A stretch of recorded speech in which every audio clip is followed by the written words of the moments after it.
Thank you, Peter, for this opportunity. So Prime Minister Pashinyan stated during his speech in Անցած տարի վարչապետ Փաշինյանը Եվրախորհրդանում հայտարարեց, որ Հայաստանը պատրաստ է մոտ լինել Եվրամիությանը այնքան, որքան Եվրամիությունը դա հնարավոր կհամարի։ Արդյոք սա նշանակում է, որ գնդակն այժմ Եվրամիության դաշտում է, որոշելու թե որքան սերտ կարող են լինել Հայաստանի հետ հարաբերությունները։ Brussels side. I mean that the ball is on your side.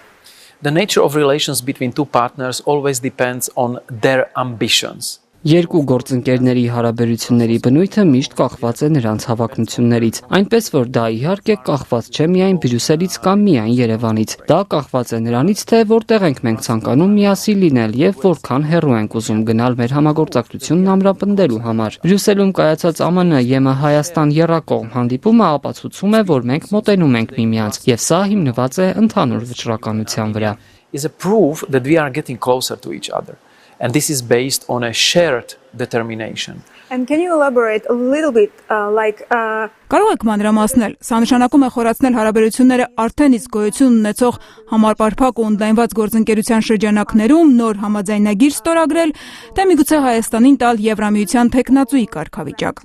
Armenia-EU candidate status maybe? We are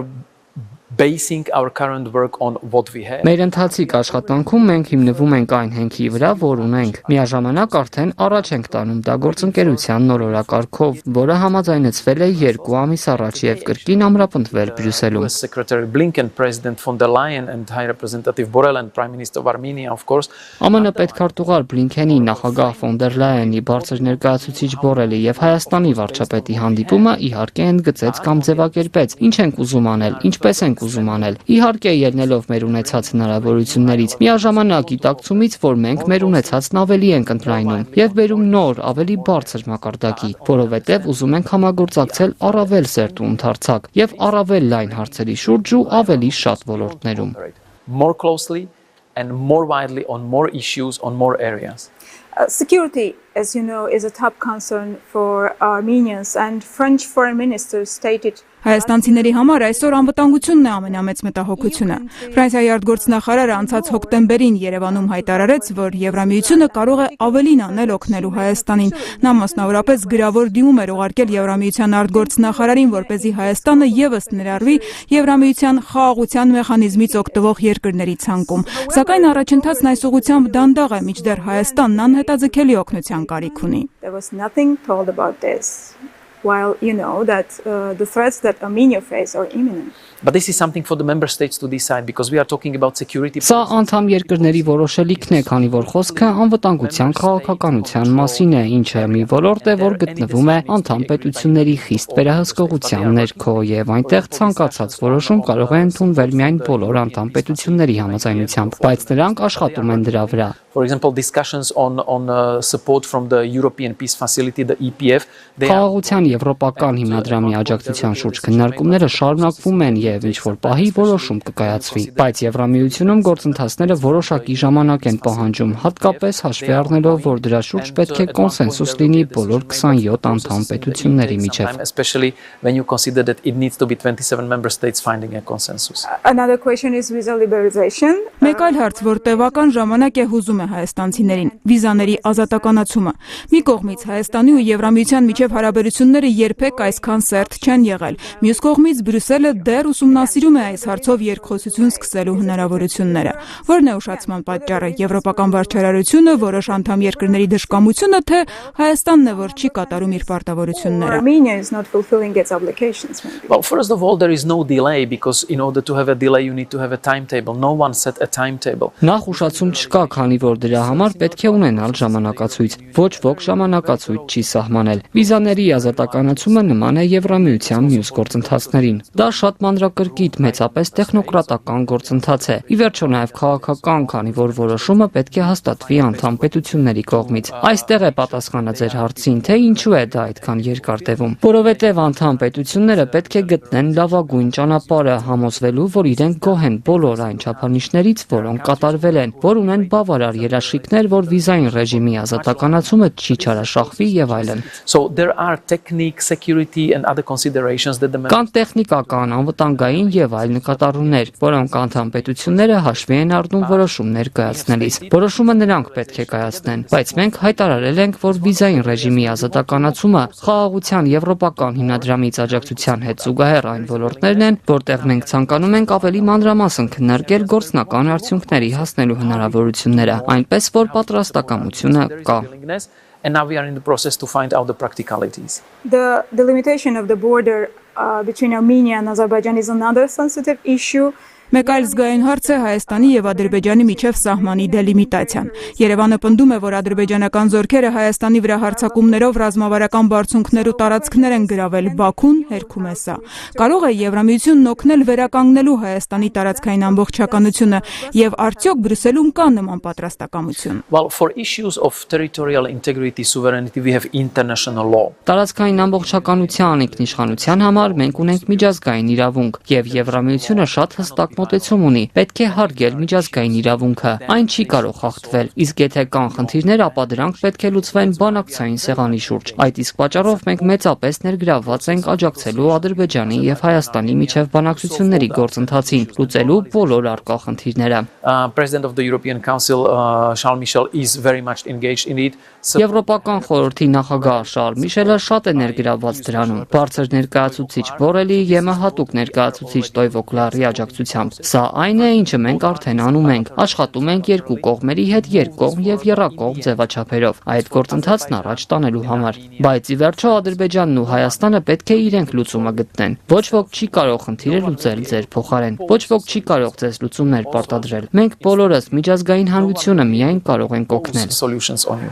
All of us in the international community, we can only help. And Yes. regarding this mediation process, we witnessed EU Council Chief Charles Michel's process. Խոսելով բանակցային գործընթացից, Եվրոպայի խորհրդի ղեկավար Շարլ Միշելը ակտիվորեն զբաղվում էր այս հարցով մոտ 2 տարի, պարբերաբար խոսելով առաջընթացի մասին։ Անցած մայիսին օրինակ նա չէր բացառել, որ գերիները կարող են տուն վերադառնալ, բայց տեղի ունեցավ ճիշտ հակառակը։ Ադրբեջանը հարձակում ձեռնարկեց գերեվարելով նոր մարդկանց։ Որ կողմն էր, որ խախտեց պայմանավորվածությունը։ Արդյոք Եվրամիությունն այս դեպքում չպետք է լծակներ կամ պատիժներ գործադրի։ Who has violated those agreements that Charles Michel was referring to? And should there be European leverage or penalties involved? The European Union cannot play an arbiter here. Եվրամիությունն այստեղ չի կարող մրցավարի դեր խաղալ։ Մենք չենք կարող կարգավորման գործընթացում գլխավոր դերը ստանձնել։ Մենք կարող ենք օժանդակ դեր խաղալ այլ գործընկերների հետ, Միացյալ Նահանգների ՄԱԿ-ի հետ, եթե կուզեք, քանի որ խոսքը միջազգային իրավունքի հարգման մասին է։ Someone to do something apart from stressing the international law.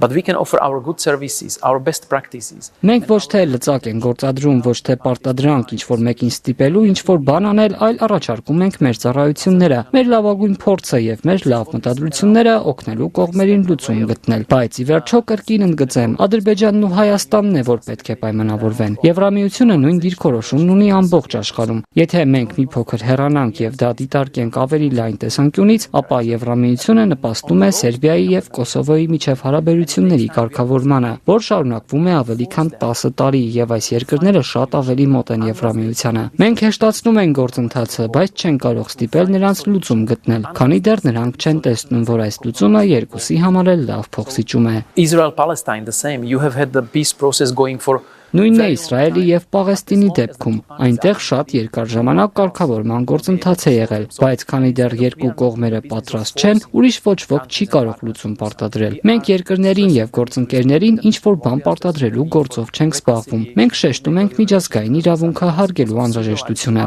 Մենք շեշտում ենք հաշտության, բարիդրացիականության հարաբերությունների անհրաժեշտությունը, քանի որ դրանք քաղաքակիրթ կյանքի սկզբունքներն են։ Եվրամիությունում մենք ապրում ենք 21-րդ դարում, իսկ 21-րդ դարում հարցերը լուծվում են քննարկումների միջոցով, այլ ոչ թե ուժով։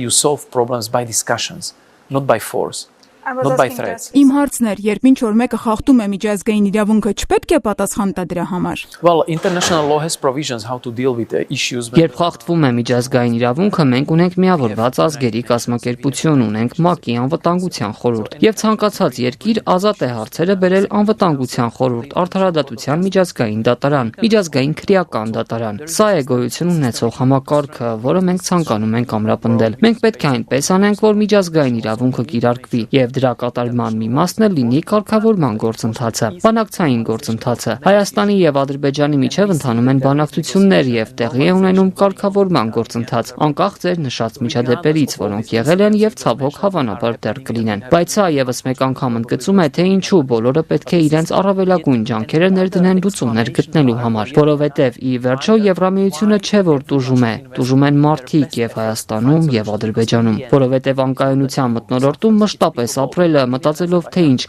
կլինի արդյոք նոր հակամարտություն թե ոչ մեկին չի օգնում, ոչ Հայաստանում, ոչ Ադրբեջանում։ Will there be another conflict is not helping anyone, neither in Armenia nor in Azerbaijan.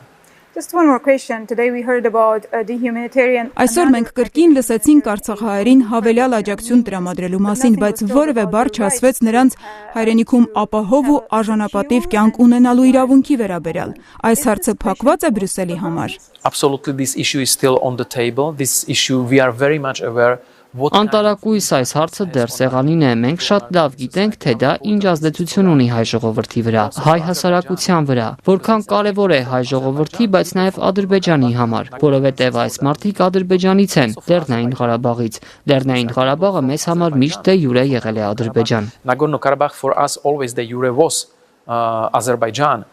We were only saying, look, there is a problem. Մենք ասում էինք, տեսեք, կա խնդիր, կա մի հարց, որը մնացել է շատ բարդ անցյալից։ Եկեք լուծենք այն որպես քաղաքակիրթ համայնք, բանակցային սեղանի շուրջ։ Դա ցավոք հնարավոր չդարձավ Ադրբեջանի միակողմանի գործողությունների պատճառով։ Ահա թե ինչու Եվրամիությունը շատ արագ տրամադրեց լրացուցիչ օգնություն Լեռնային Ղարաբաղից փախած մարդկանց համար։ Եվ մենք հանձնառու ենք շարունակել օգնել Հայաստանին այս խնդրի լուծման գործում։ Սա մեր օրակարգի հարցերից է եւ փակ չէ, քանի որ մեծ թվով 100,000-ից ավելի մարդու է վերաբերում։ Դուք այդ հարցի լուծումը տեսնում եք Հայաստանի հետ աշխատելով, թե պահանջելով Ադրբեջանից երաշխավորել նրանց իրավունքները։ Աշխատելով բոլոր ներգրավված կողմերի հետ, որովհետև մեր հիմնական պահանջներից մեկը, որը մենք շատ պարզ դրեցինք, երբ խնդիրը սկիզբ առավ, երբ սկսվեց զանգվածային արտագաղթը եւ դա փոխանցվել է նաեւ մեր ադրբեջանցի գործընկերներին, այն էր, որ պետք է երաշխավորվի այս մարդկանց վերադառնալու եւ անվտանգ ապրելու իրավունքը։ Ու մենք շարունակում ենք դիմել ադրբեջանցի գործընկերներին երաշխիքներ տրամադրել եւ շատ անկեղծ ու հստակ ասել այս մարդկանց, որ նրանք կարող են վերադառնալ առանց որևէ սպառնալիքի եւ առանց որևէ մտահոգության, որ նրանց ունեցվածքը պետք է հարգվի, ինչպես նաեւ պետք է հարգվեն մշակութային եւ կրոնական խորհրդանիշներն ու սեփականությունը։ Այս հարցը փակված չէ եւ մենք այն բարձրացնում ենք ամեն անգամ, երբ հնարավորություն ենք ունենում Հայաստանի, բայց նաեւ Ադրբեջանի հետ։ And NATO's former chief, along with other high-ranking ՆԱՏՕ-ի նախկին գլխավոր քարտուղարը Եվրոպացի մի շարք այլ բարձրաստիճան պաշտոնյաների հետ վերջերս մի ծրագիր առաջարկեց ամրապնդելու Հայաստանի անվտանգությունը, այդ թվում փոխարինելով Ռուսաստանի սահմանապահ ծառայության FSB-ի սահմանապահներին։ Այս գաղափարը քննարկվել է եւ արդյոք այն իրատեսական է։ I mean, we are aware of many proposals by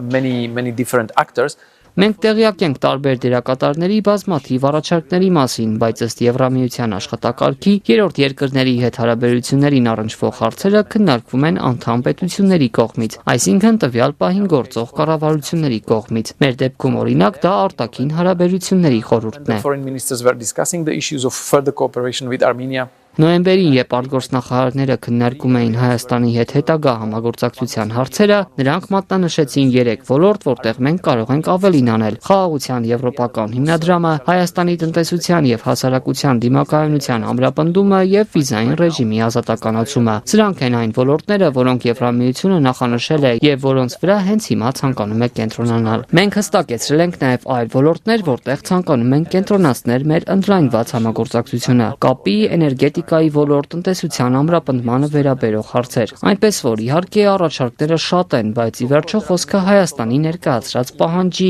եւ ի պատասխան Եվրամիության ներկայացրած առաջարկի մասին է, եւ եթե դրանք համընկնեն, կարելի է պայմանավորվել։ As far as we can match, then things can be agreed. So this is how we work, this is what we have on the table, and this is what we are working on. And it was said today that Armenia has also Այսօր հայտարարվեց, որ Հայաստանն էլ տնային առաջադրանք ունի անելու հարաբերությունները սերտացնելու համար։ Արդյոք այդ անելիքների շարքում է նաև Ռուսաստանի առաջնորդած դաշինքները լքելու հարցը։